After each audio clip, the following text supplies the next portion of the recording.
O dar parodysiu, iš kur imam vandenį. Čia už tualeto yra pagilintas toks prūdelis. Laiptukai tai padaryti, prieiga. Bet tas prūdelis, kaip buvo naudojamas tualetas, nežinau kaip čia. Ar čia nedatekėdavo, nu gal ne. Bet vandens čia mažai, eina vos pasisemti, gali įgriūti.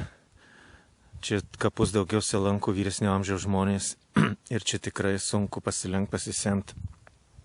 O šitoj pusėje, nu gatvės tai yra vandens čiaupas padarytas. Tai tada atradau vieną čiaupą ir žinau, kad ten yra kitas. Bet turėtų būti kažkur dar, čia nemaža teritorija kapinių. Tai gana labai mažai tų čiaupų. Čia paisiu dar toliau, gal čia rasiu dar vieną. Štai žmogus pilasi, čia yra kelių yra toksai antras čiaupas, tai labai čia šitiems žmonėms patogu, jisai žmogus pilasi ir vežasi su mašina toliau, nes ten neina pasisemti tiesiog iš to šulinuko. Jo, ir žmonės nepajėgia pasisemti. Sėkmės ir jums. O žmogus nešasi ir vežasi vandenuką. Štai dar vienas čiaupas yra prie kitų vartelių. Tai radau 3 čiaupus. 3 čiaupus ir 2 šuliniai yra. Bet ten, kur rodžiau tą šulinį prie to užkalto tualeto, tai ten geriau atvestų čiaupą padarytų, nes žmonės tiesiog neįgali, nepajėgia pasisemti iš to šulinio, ten reikalingas čiaupas. Statiniai tai tikrai paslepia netvarkingus konteinerius. Dabar važiuokit viduje atsidarius. Kas čia darosi? Čia ne tik, žiūrėkit, ne tik kapinių atliekos, bet ir žmonės primetė šiukšlių. Čia, kurie gyvena. Įsivaizduokit, kaip jie blogai daro. O tai įsivaizduokit, kaip atrodydavo netvarkingai. O dabar uždaryta.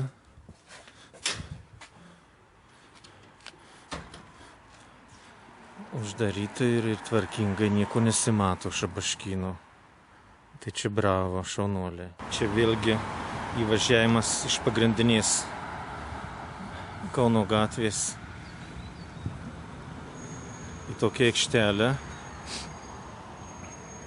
Čia yra įsikūrus tokia kavinukė, alinė, bet vis vien labai nepuošia miesto tokia aikštelė ir reiktų taip pat sutvarkyti. Dabar mes esam dar Pašešapių parke, netoli Juknevičiaus gatvės. Štai čia būt patogu žmonėm nusileisti laipteliai ir visi vaina link žmonėm patogus takas link tilto, link praėjimų į Mukolų mikrorajoną. Tai tikrai būtinas takas šaligatvis čia. Nes tai visuomenės poreikiam reikalingas takas. Ne šiaip savo, kaip minėjau, šunų takas, bet čia yra gyventojų pamėgtas takas ir jis būtinas. Būtina pataisa šiame parke. Ir šie žvyruoti takeliai, manau, taip pat bus asfaltuoti, iškloti, kaip reikiant ar trinkelėm, nes tai matot nuo liūties yra išplauta ir jau labai nepatogu, nei tu čia pavažiuosi, nei dviračių, nei paspirtuku, nei pėkščias jau eiti negali. Čia reikia irgi sutvarkyti. Štai šitą takelį, kaip minėjau, būtina iškloti tokiomis pačiomis trinkelėmis, kad būtų takas kokybiškas.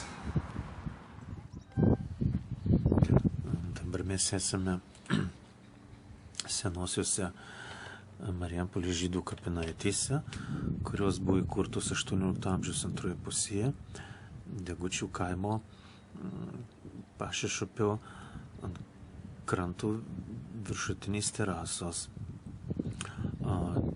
Čia amžino poilsio atgulė pirmasis Marijampolės rabinas Haimas Perelmuteris Šeršoveris, kuris apie 1825 metus pastatė pirmąją mūsų mieste medinę sinagogą.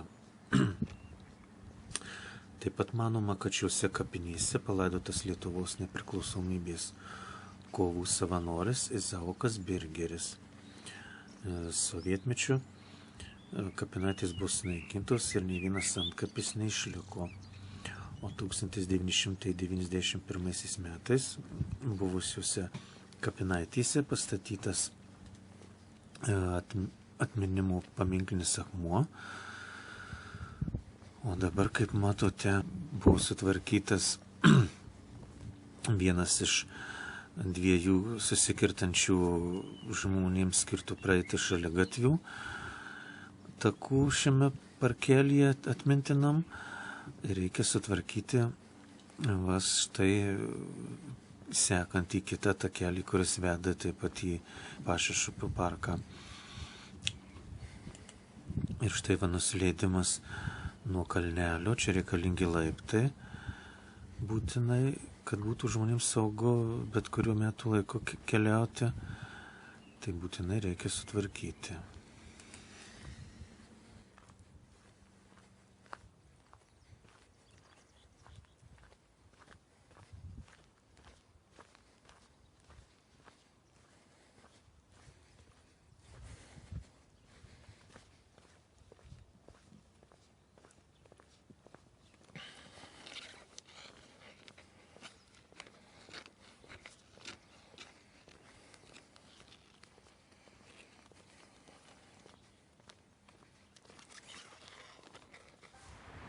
Dabar mes esame prie vieno iš seniausių Marijampolės namų, Draugystės gatvės 1.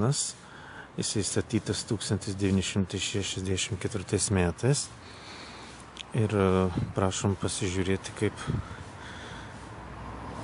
kaip prieiga prie laiptinių žmonės. Čia vaikšto ir daugiausia gyvena senyvo amžiaus žmonės, senjorai ir kaip reikia žmonėm pagelbėti, sutvarkyti prieimus prie laiptinių.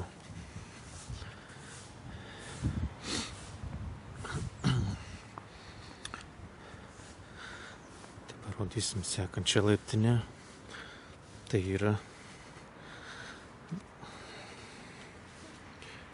yra tragiška situacija.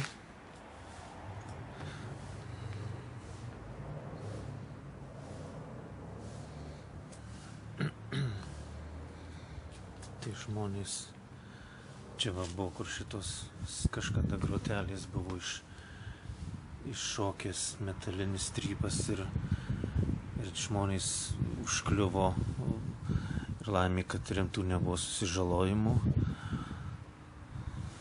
Tai čia reikėtų pagalbos šiems žmonėm. Čia gyvena, kaip sakau, daug senjorų, kurie visą savo gyvenimą atidavė valstybė, atnešė naudą ir dabar reikalingi jiems suteikti pagalbą, sutvarkyti prieimus prie laiptinių.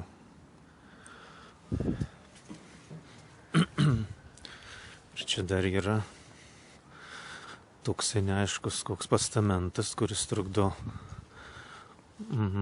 praplėsti mašinų aikštelę. Neaišku, koks čia paveldas. Jį kažkaip reikėtų sumažinti. Štai mes esam Marijampolėje, Klaipėdos gatvėje. Čia seniau buvo didžiulis turgus, dabar dalį šios teritorijos užėmė Norfa, bet dar čia, kaip matot, yra laisvos vietos. Čia laisvai galėtų įsikurti Marijampolės bagažinių turgelis. Tai labai būtų šaunu. Tai labai ideali vieta Marijampolės bagažinių turgeliui. Tai prašom Marijampolės savivaldybės administracijos